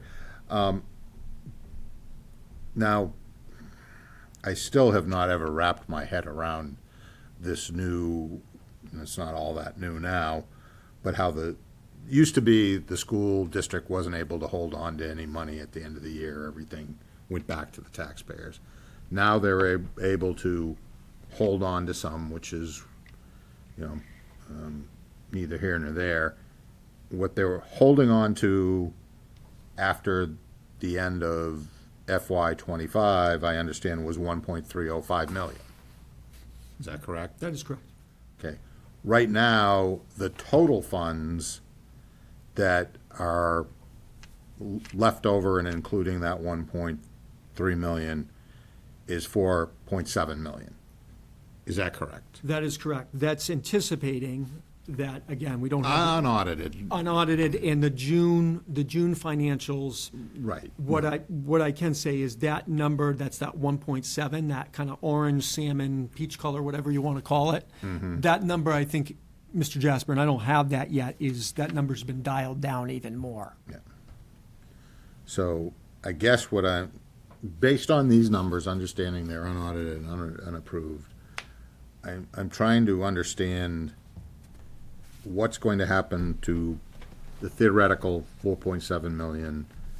How much is the school board going to be able to retain, and what goes back to the taxpayers of this 4.7 million? Because I didn't understand any of what you So were saying. again, I'm sorry. knowing that those two green lines, which is the FY '27 fund balance that was retained, that 1.3 million that you referenced, Mr. Jasper, and then the unassigned fund balance from FY '24, that was an assessment adjustment of 863. Those two green lines are the lines which represent that 2.1. Again, pending anything that the board decides to hold for retention, that is the money that is derived that potentially could go back to taxpayers, depending if they decide to retain anything. And they may not, because those those two buckets could go back to the taxpayers. All right. Point of clarification. So there's potentially 4.7 million could go back to the taxpayers. Or the school board could retain 2.1. Is that what you're, Yeah, so the retention fund balance language that's been on the books for a while with the Warren article is the board can only hold 2.5% Yeah. of a retained fund balance, and no more than that. and that would, what is 2.5% of? So it would be 2.5% of the fund balance, I believe. And I want to pull up that Warren article, but I believe it's left over from fund balance.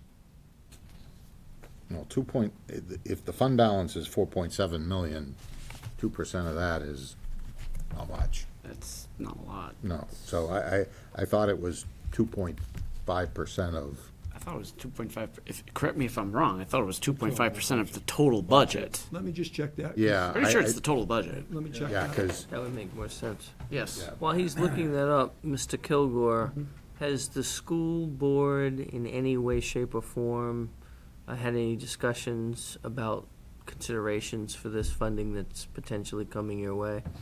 To the best of my knowledge, I don't believe we have. I would have to go back and look at the last meeting as I was out sick for that one. I can double check on that. All right, thank you. Thank you.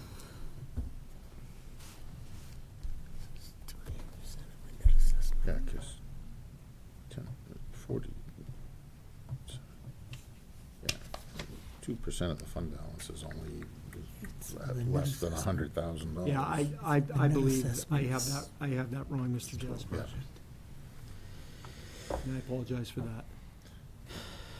Of the net assessment, tax assessment, so it's got to do with what, That's 2.5% of what the On the net. taxpayers put into, on the net assessment. right, okay. Yeah, and that would include the statewide property tax. and- Correct. Yeah. Okay. I'm sure nobody has that number right now.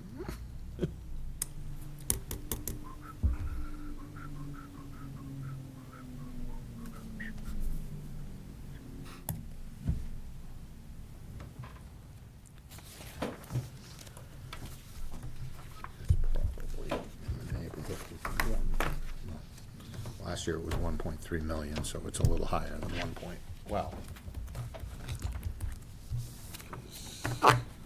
Isn't the net tax assessment like, It's yeah, the net assessment that taxpayers, the taxpayers are, It is of the total budget. Yeah. So I misspoke on that. It is the Okay. total appropriated budget. total appropriation, Yeah. okay, and that was, what did we approve? What, 70-something? Yeah, 70-some. So that's in the neighborhood of 2 million. what is it, 35? Yeah, 1850, or 2.5, is it 2? Yeah, it's about I think it's 2.3, 2.3, 2.4. So if we approve 74 million, Yep. then Yeah. 2.5 would be 1,850,000. Something like that. Yeah. Oh, wait a minute, no, we approved 74. Oh, yeah, yeah, Something So, around, yeah. around that mark, okay. ballpark. Okay. So that leaves somewhere in the neighborhood potentially of 3 million going back to taxpayers, if they get greedy and take the whole amount. Right. And again, the variable I just want to call out is that peach number of the 1.7 million, because I think that number, again, I don't have the latest financials. I think that number's coming down a bit more. All right. Any other questions from a member of the committee for Dr. Mullis on this particular subject? Mr. Walsh? Mr. Chairman, yeah, one of the things we have been looking for is not only just the general fund, but all funds, the performance of all funds for the fiscal year, first of all. And then secondly, we don't have any, even at the summary level of the object, let's say object level of the current expenditures, or where you're gonna be over and under. So for example, were we over on salaries, under on benefits, et cetera, et cetera, et cetera? We haven't seen any of those kinds of analysis or reports throughout the fiscal year, so we're just curious to see. You look at the anticipated expenditure, so you had a budget approved of 67.5 million, you're gonna spend 65.2. That's 2.7, what is that? It's the current, so you're still under by 1.7, 1.8, so we're just curious to see what, where the pluses and minuses were in the different objects, so we can get a better sense for the performance of the budget for this year. So that, I can take that as a takeaway, Mr. Walsh. This is, what I would say, to your point, is a high-level macro report. It's not delineated, broken down, as you mentioned, by object code or function code. Certainly, I can take that as a takeaway back to our team. As mentioned in the budget process coming up for the next year, we're looking to make some enhancements and some improvements based upon the feedback of the budget committee of areas that we can improve upon. And I can certainly, might not be something that we can turn around super quickly, but I know this came up in the last budget committee as well. I can bring it back as a takeaway for our team.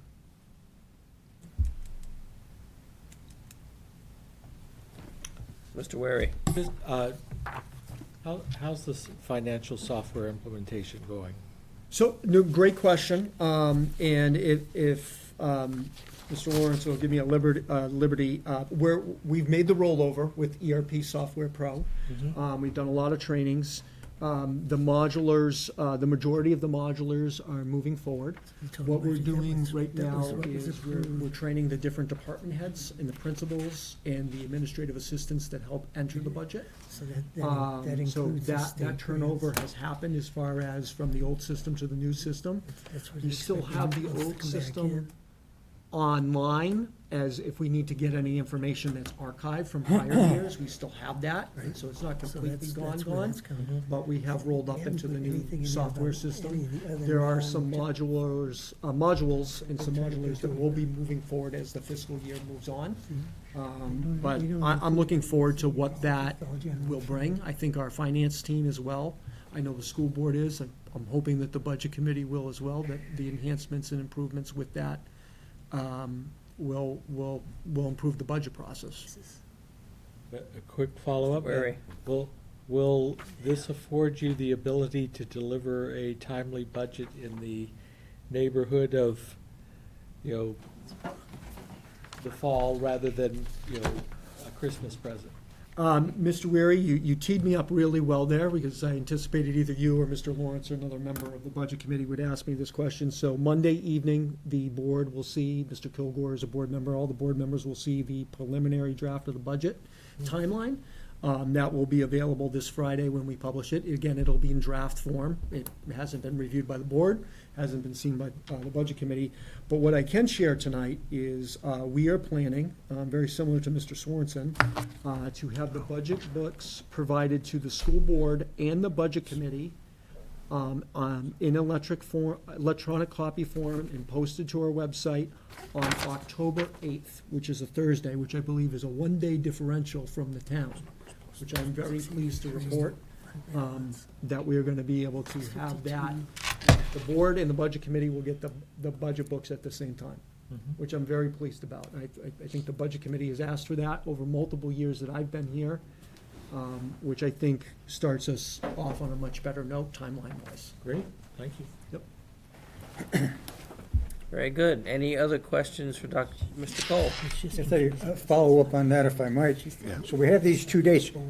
My question to the chair, when can we anticipate having a final schedule of our budget hearings, meetings, et cetera, for the FY '27 budget? Well, that We is, only have one more meeting. well, that's just something that the Budget Committee will make a decision on at the September meeting, Make a decision on what, sir? on what our schedule is gonna be. But do we have a draft schedule to look at? Well, we just got this information just now, so. do you We want have me to- those two, I'm just saying, when can we have a draft schedule? All right, to we're look not gonna at? have this conversation right now, Mr. Cole. We'll discuss this at our next meeting. Sean, I should have let you go. You should have. Dr. Mullis? The only other item that I had, and it was a takeaway from, I think, Mr. Walsh, relative to some food service meal price questions that I believe that you had asked at the June 3rd meeting. I tried to take copious notes as I went back through and watched that meeting. So what I provided for the board is the PowerPoint presentation that Ms. Graves presented to the board at the June 15th meeting. So a few things to note on this PowerPoint is prices are set each year. There's an application that has to be completed and sent before the start of each school year to the state. So that's what sets that process.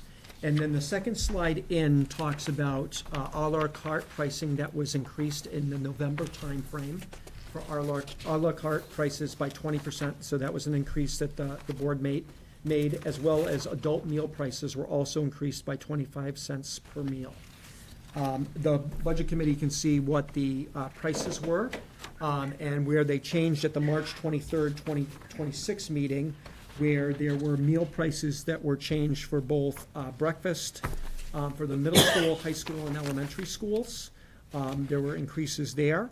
At the March meeting, the board made authorization to that, as well as not only breakfast, but lunch prices as well. There were price increases that occurred in March, which are now moving forward for August 20, are set for the August beginning of the school year. However, the Budget Committee is reviewing, the board is reviewing this again Monday night to see if there's going to be any additional changes that they decide to make, or if they want to set the rates that they changed to in March and continue moving forward with those rates. What I will also include in a note is on the next slide, it talks about the paid lunch equity tool, which is called the PLE tool, which is required by USDA that all school districts complete. And it supports what districts will receive financially supported from a paid meal revenue formula. And then, and I know Mr. Jasper has asked for this, and I wanted to include it tonight, is a breakdown of expenses and revenues. This is based upon FY '25. So the left-hand pie chart talks about FY '25 expenses. The two big buckets here are labor and food supplies, and then there's some other smaller expenses such as equipment replacement and any linen costs, and then some other minor expenses. The revenues, where they come from, the majority is student sales. There is a portion, again, federal revenues that are received, a percentage of roughly 1% of state revenues. The federal revenues are roughly 30%, and then there's also a la carte sales, which represent 17%. And then there's also some smaller revenues such as adult sale prices for food and catering, et cetera. So those provide a little bit of the revenues and expenses. The next couple of charts show the total revenue versus expenses. So the orange line represents expenses. The, I'll say, blue or purple line represents revenue. And what the Budget Committee and the board would like to see is those two numbers should be getting closer together, not further apart. So, and I know this has been something that Mr. Jasper has talked about on the next slide, which is the financial snapshot. So you'll see that expenses are roughly 1.8 million. It's $1,806,746 are the expenses. The revenues in the last fiscal year were $1,364,837. The deficit when this report was given was $441,909, which goes to Mr. Walsh's question from the last meeting. I'm pleased to report, or not pleased, but we're in a little bit of a better situation where the report that's going to be provided on Monday shows now that the deficit is $335,000. The reason for that is the June revenues came in more because of the increases that were made by the board and the action that the board took to increase prices in that March timeframe. Again, this still needs to go through the audit with our auditors and that review, but what we're going to be reporting out on Monday is not the $441,909 deficit, but $335,000. The next couple of slides talk about breakfast price comparisons, where Hudson stands with surrounding school districts. And then the next slide talks about lunch price comparisons. And then the follow-up slides talk about the delta and the increases in meals and what the revenue was, and the increased revenue estimator of what those increases made as far as closing some of the revenue gap. And with the revenue increase, we're projecting an additional $155,087.45, which means that the projected deficit, if there was no changes to meal prices, would be the deficit for fiscal year 27 would be $180,000. And again, that's based upon, depending on what action, or if any action the board takes, but just based upon the action they took in March, the prices did close some of that gap from revenue. The last page provides for the Budget Committee, and the board received this information at the last meeting, are the yearly projections every time there's an increase of 5 cents to breakfast, elementary, middle school, high school, lunch for elementary, middle school, and high school, and for every 5 cents, what the anticipated revenue is for those increases. Mr. Walsh, how did I do answering your questions? Yeah, okay, I appreciate the Well, I don't want to be out of order, so I should probably turn it back to Mr. Lawrence. So I got over my skis a little bit on that. Mr. Walsh, did you want to comment on that? Well, no, the other question I have is the shortfall from student meals I think there was another 50,000 or 49,000. Is that included in this number, or is that a separate number? Give me a little bit more frame of reference, the 49,000, 50,000. Seems to me at the a recent school board meeting, the food services came in and said they're looking at another 45,000 or so to cover the shortages from the student debt.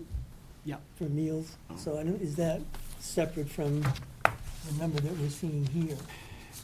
I believe it is separate, but I would want to check that with Ms. Graves, and I can follow that up with an email to the committee, but I'd want to check that just to clarify that point with the action that the board took. And I'm sure that every effort is made to make sure that those students that qualify for reduced or no cost meals is taken care of very aggressively. That is correct, yes. Mr. Vergeropoulos, did you still have a question, or? Yes, sir. I was trying to look it up. Dr. Moulis, Yes. is the PLE, is that just a tool, or is there guidance to go along with that? There is guidance that goes with that, and in my prior district as well as this district, that tool is set by the federal government as far as again what the prices will be, and it's really, as the note says here, it's designed to ensure that paid school lunches are financially appropriate and appropriate by paid meal revenue rather than subsidized by federal funds. So the tool is used to make sure that you're looking to balance out your revenue and not having the federal funds subsidize that. Okay, could I follow up? Thank you. Yeah, so you said right now, for this year, we're at about 335 deficit? Correct. Okay, so according to this note, the USDA, the PLE program, suggests that that line item particularly, that this is talking about, needs to be comparable to the meal cost, and the meal cost should cover that whole line item. Correct. As I mentioned with the historical trends, what districts want to make sure they do is you want to get those two numbers as much as you can, as close as possible between revenues and expenses. Okay, In an ideal world, they would zero each other out. Typically, in the districts I've been in, never runs that close, but you want to make sure you're running pretty close between revenue and expenses. okay, I understand that. So, but just by this definition, it says, for layman's terms, it pretty much says, if you have a program, the food that you're selling has to cover the line items to run the program. That is the statement from, yes. the Okay, first- yes. I'm not trying to bash or anything, no. I'm just trying to make sure I got my Yep. ducks in a row. Yep. So, I know we've made the minor adjustments so far over the last couple of months in March and August. And that still puts us at 335 deficit. I can't see how the school board can't not increase. Because they, in my opinion, they need to close that gap a little more. I don't know, and that's why I asked if that's a tool or is it actual law guidance or whatever form it falls under. Because I want to know what that threshold is that they say we have to meet in order to be compliant. Because you said we're compliant, but you didn't tell us what the standards were. So like if it says like your budget's 100,000, you have to hit 90,000 to be compliant. You have to be within a 10% window. That's what I'm interested in. Yeah, so the PLE tool wants you, for all districts, to keep those numbers as close as you can, as much as you can. What I will say, with the action that the board took in March, we're anticipating that number, that deficit number is going to decrease up substantially. There'll still be a deficit, but as mentioned, it will be it would be in that expected range of 180 to 200,000 as opposed to 335 or 400,000. If the board, again, they have a meeting Monday night, if they, based upon the action they took in March, that gap has closed. But you always don't want those lines to be too far, expenses and revenue. You want to try to keep them as close as you can, as much as you can. All right, thank you. Mr. Jasper. So, as we had this discussion during the budget, our labor to food cost is 5 to 1, which is totally unacceptable, in my opinion. And if you just look at the historical trends, the labor has increased in the last 3 years by over 30%. At the University of New Hampshire, it's almost 1 to 1. And I would say, all right, we're feeding a different number of students, let's be reasonable. We would be profitable at 2.5 to 1, and maybe even more than that. You can't solve this and shouldn't try to solve this on the backs of the students when you're looking at something that I'm sure that no restaurant could survive on a 5 to 1 labor ratio. And, I had suggested to Mr. Moulis at one point that I don't believe this can be solved internally when you're at a 5 to 1 cost. And I'm going to say to the school board rep, or ask, have you considered having a company like Chartwell's or anybody else who provides these services to schools to come in and give an estimate for what it would cost to provide the services that you're currently doing? I don't like to go out of house, but at 5 to 1, I don't see that it's possible for you to fix this. If you only, okay, we got to bring this down a little bit, but you've increased your labor costs over 30% in 3 years, and this is, you can't fix it on simply raising it on the backs of the students, which nor should you, because this is an unreasonable labor cost. What have you done to look at the labor costs, if anything? Have you had discussions about the labor costs? Mr. Jasper, to the best of my knowledge, I don't believe that we have. That is a great action item for me to take away, and that's something I can bring up at the next meeting, absolutely. Sort of a no-brainer to me. But Mr. Walsh. Thank you, Mr. Chairman. Just to clarify on the expense side, does that include the lunch monitors? No. So this is strictly food prep and service folks? Correct. They are part of the collective bargaining. For the teachers, for the other side, okay, Yeah. great, thank you.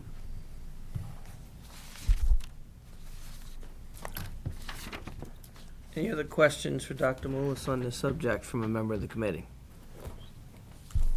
Mr. Walsh. Just change subjects a little bit, Mr. Chairman. House Bill 564 was passed into law. That states that the SAU budget needs to be put in as a separate warrant article. So my question is, looking at the budget that we got last year, some of the what I would call SAU personnel are listed in district-wide. So is that going to require a reassignment, if you will, from location 00 to location 81, because this is going to affect your default budget? So great question, Mr. Walsh. As some of this committee knows, being legislators, there were a few financial bills, and I'm smiling, that were passed this year that I think as superintendents and administrators are all catching up on. House Bill 564, which you mentioned, which pertains to the SAU portion of the budget, is one. Mr. Jasper had mentioned earlier that the default budget was another piece of legislation. And then, again, part of my legislative update on Monday night will also be there's another bill that passed that talks about a tax cap. So those are all three key pieces of fiscal, financial, budgetary now law that we as superintendents and we as administrators need to comb through, because your question is a good one. What goes into the SAU budget? what doesn't.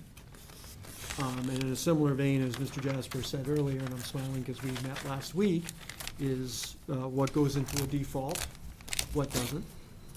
And then the third bill being the tax cap bill. So I have not digested that House bill completely. I've got to comb through it myself. But these have all now passed, and we're gonna figure them out together. Don't have a more complete answer for you tonight on that subject. Appreciate that. All right, any other questions of a member of the committee for Dr. Lewis?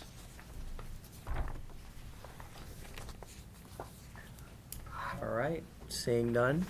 Dr. Mullis, do you have anything else to present to the committee tonight? No, I think those are all the salient points that I had from my notes from the June 3rd meeting. Again, I just want to thank the Budget Committee for having me. Please know if there's questions that you have that I can answer via email. Once the budget timeline, Mr. Lawrence, is complete, I can send that via email to the committee. I can also have Mr. Kilgore provide those copies. I did take as a takeaway that from the last meeting that the Budget Committee prefers paper documents as opposed to electronic. So I will do my due diligence to make sure that you have that. And Some members. some members, but I took that as a takeaway. But I know, as Mr. Swanson said, we're about to enter FY '28, and as Mr. Weary said, I'm hopeful with the budget software update that we made that we're going to have some enhancements and improvements to the budget process. All right, well, Dr. Mullis, let me, on behalf of the Budget Committee, express our sincere gratitude for you presenting the information you brought here today. I think this was a very valuable conversation and a good start as we look forward to the budget process. Thanks again. Thank you, sir.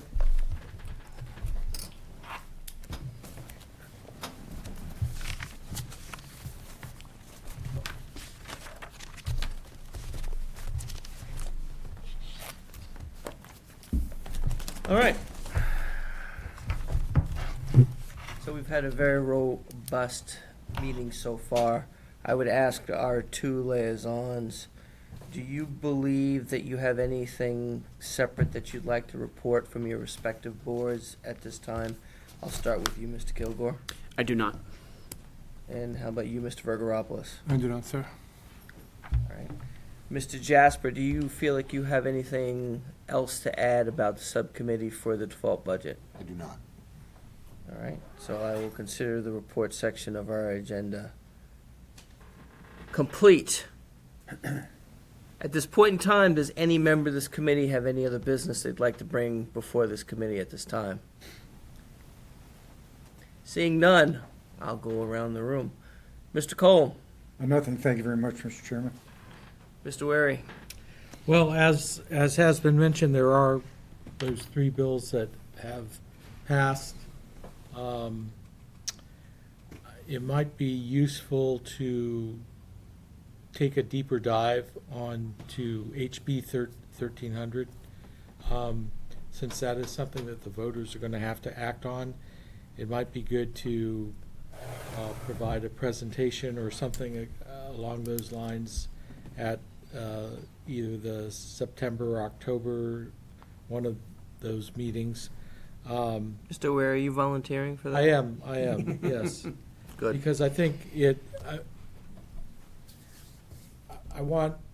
would be nice for, when it came before election law, we did take quite some look at it, and I would, and there is some misinformation going out about it, and so I'd like to kind of try and outline what it is and what it caps and or doesn't, because I think there is some confusion about that. So it might be helpful to the taxpayers to understand that at a deeper level. Mr. Chairman, could we have Thank you, that Mr. in Ware. September, so we're not in October when we're doing the budget? Yes, I think that's a good idea. All right. We'll add that to the agenda in September, our next meeting. Yep. I'll be Anything ready. else, Mr. Wary? No, sir. All right. Mr. Kilgore? I have none tonight, sir. Thank you. Mr. Jasper? I have nothing. Mr. Walsh? I have something. No, seriously. One is just kind of a public service announcement. September 8th is the primary. Yes, it is.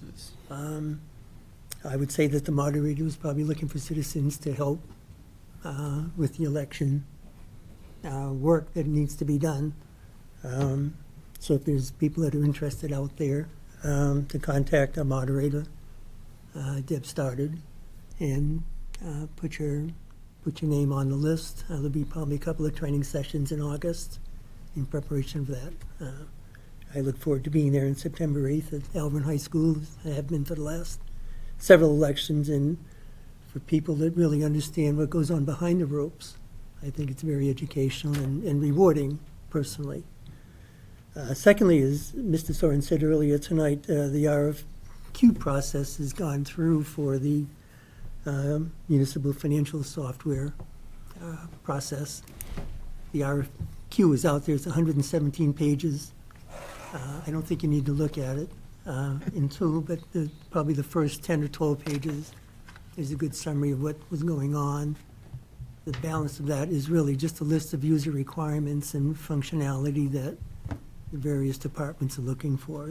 It's quite, it was quite a process, and the 10 people that were involved in that were very dedicated to making sure that that is a very robust document for vendors to assess. So, that's it, Mr. Chairman, thank you. Thank you, Mr. Walsh. Mr. Vergaropoulos. Thank you, sir. I don't have anything else. All right. Well, all, Mr. Chairman, if I might, with your indulgence. Yes, since we benefit from having two current state legislators on our committee and two former state legislators, I would like to make a motion that, beginning with our 2 September meeting, the Budget Committee agenda include the topic legislative update. we have a motion that's been made. Is there a second? A second. Second motion made by Mr. Cole, seconded by Mr. Walsh. Any discussion? Mr. Chairman, I don't think it's necessary. I think if there's something that the legislators have to bring forward, then they'll do that relative to the Budget Committee, but I think just to have an agenda item, there's not really gonna be anything for the September meeting, because the legislature's not in session, and so on and so forth. So I like having reports from the legislators when there's something to report, but a regular agenda item, I don't see the value to it. Any other discussion? Mr. Walsh. Yes, Mr. Chairman, I think as it relates to the laws that are currently passed, as Mr. Weary had said, House Bill 1300, House Bill 564, there's the one in there about the default budget one, Yeah. probably those three 1975, I think. new pieces of law that are going to actually find their way into some of the things that we're going to be doing, especially around default budgets, and really understanding how to separate the SAU budget from the operating budget would be, I think, valuable for us to understand. Mr. Jasper. I mean, I think that's going to be part of what we do. I don't see Yeah, that as we've a already agreed we're gonna add those. Yeah, I don't see any of those things as regular legislative updates. Those are, as I said, when there's something, we'll be informed, and they can bring that up. If they have something, they can ask you to put it on an agenda, or it'll be under other business. Yeah, I mean, Vice Chair Rice is not running again. So, as of a certain time frame, without being presumptuous, I would be the only active legislator. I don't want to be presumptuous again. And if something's happening, I think, I can try to inform people, but I don't know that it needs to be a defined thing, and quite often there's a lot of bills that start out pertinent but don't make it to the finish line. So I'm not sure we want to expend too much on that either. All right. So, I guess I'll call for the vote. All in favor? Aye. All opposed? Nay. Motion fails. Well, I don't need to beleaguer any more points here and keep the meeting going any longer. Our next meeting will be September 2nd. Thank you for all you do. I think that this is going to be a very fruitful budget process this year. At this point in time, I'd entertain a motion to adjourn. So moved. All right, all in favor? Aye. Meeting adjourned at 9:13 PM.